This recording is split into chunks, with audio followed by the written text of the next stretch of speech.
Ezekiel chapter 39.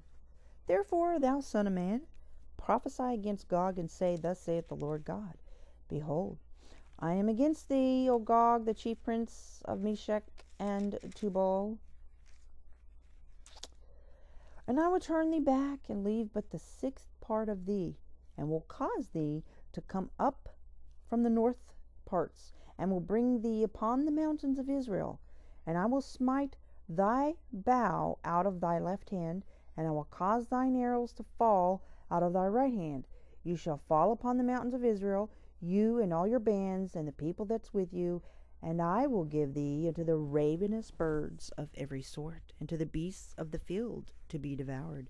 You shall fall upon the open field, for I have spoken it, saith the Lord God. And I will send a fire on Magog, and among them that dwell carelessly in the isles, and they shall know that I am the Lord.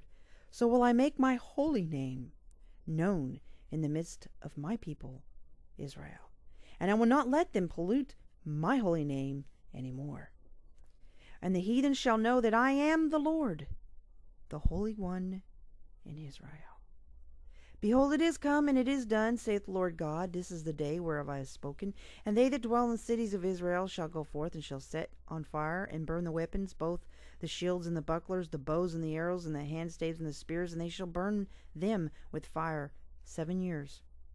So that they shall take no wood out of the field, neither cut down any out of the forest. For they shall burn the weapons with fire, and they shall spoil those that spoiled them, and rob those that robbed them, saith the Lord God.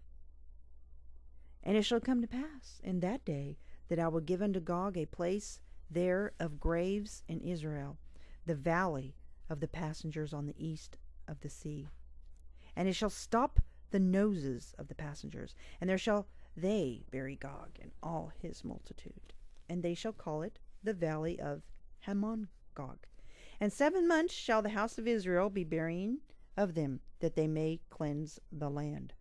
Yea, all the people of the land shall bury them, and it shall be to them a renown the day that I shall be glorified, saith the Lord God.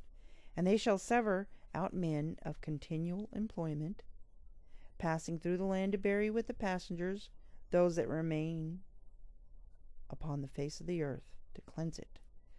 After the end of 7 months shall they search, and the passengers that pass through the land, when any sees a man's bone, then shall he set up a sign by it, till the buriers have buried it in the valley of Hamon-Gog.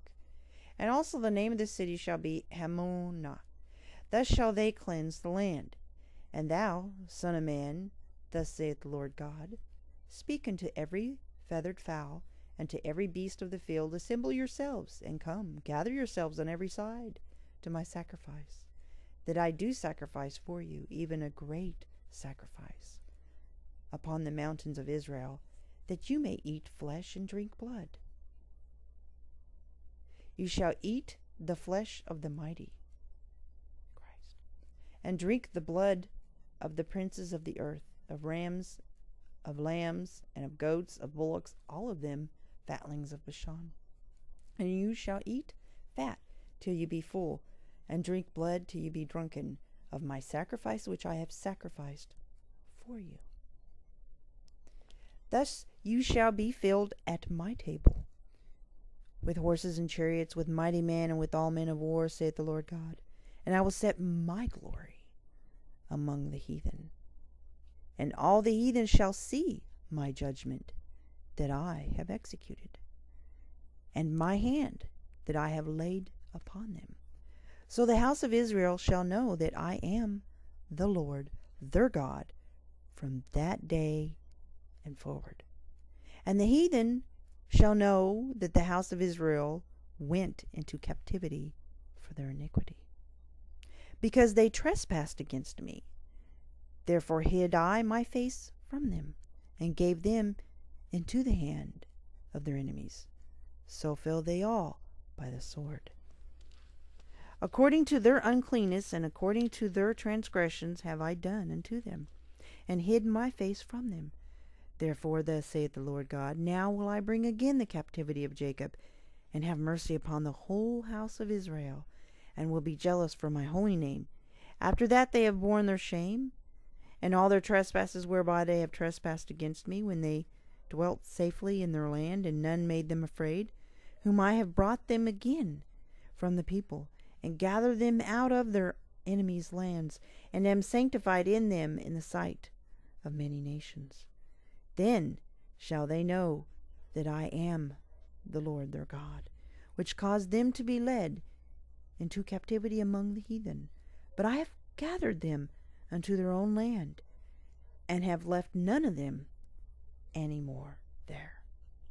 Neither will I hide my face any more from them, for I have poured out my Spirit upon the house of Israel, saith the Lord God. Stay tuned for chapter 40.